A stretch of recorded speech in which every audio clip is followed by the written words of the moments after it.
Hiya, I've just been for a run and I thought I would show you the headphones that I'm testing at the moment. So these are the Shokz OpenFit.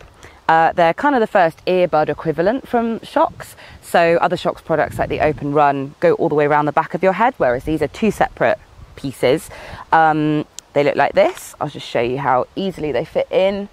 So yeah, they fit pretty well in my ears. My only little critique of the fit is that I would say that the Open Run, for example, has got a mini version. So if you have smaller ears like me, and like maybe lots of women who run, then that's potentially a plus for the Open Run that they haven't brought out for the Open Fit yet. So I'm keeping an eye on that and hoping that they might bring out a mini version. They definitely fit, and I haven't had any problems with them falling out as I've run, but it would just be nice to feel that little extra bit of security.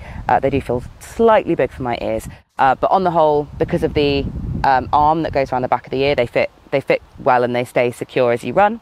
They're bone conducting, like all Shokz products, which is a really good plus because it's great for safety. You can hear traffic noises, people shouting at you as you're running along, and often with races, if you do want to wear headphones while you run, then they will require them to be bone conducting headphones. I've even heard about people being disqualified from races for not having bone conducting headphones before. So yeah, definitely a good one if you really like running with music or podcasts or audiobooks, but you want to make sure that that doesn't happen to you in a race. Like most earbuds that are wireless, you can double tap to play your music, double tap to stop it. So yeah, the touch control there is really good. In terms of battery life, they do up to 8 hours in a single charge.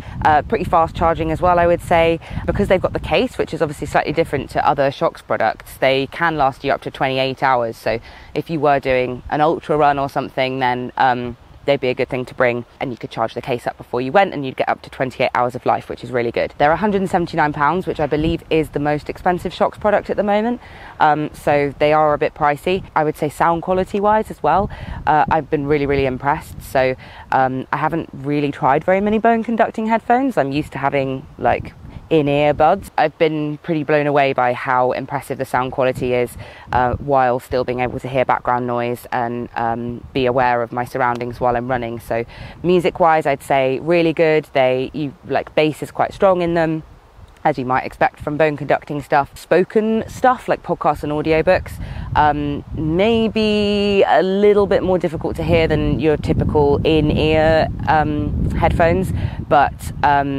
yeah, I would say still, I haven't had any problems with not being able to hear, not being able to follow. But yeah, definitely the best, I would say, if you're listening to music. That's where I think the sound quality really comes into its own, and they're really impressive. So that is my general kind of overview. Those are some highlights of the product, but do hop over to the Women's Running website to see what I scored them and to read the full review and find out all of the juicy details.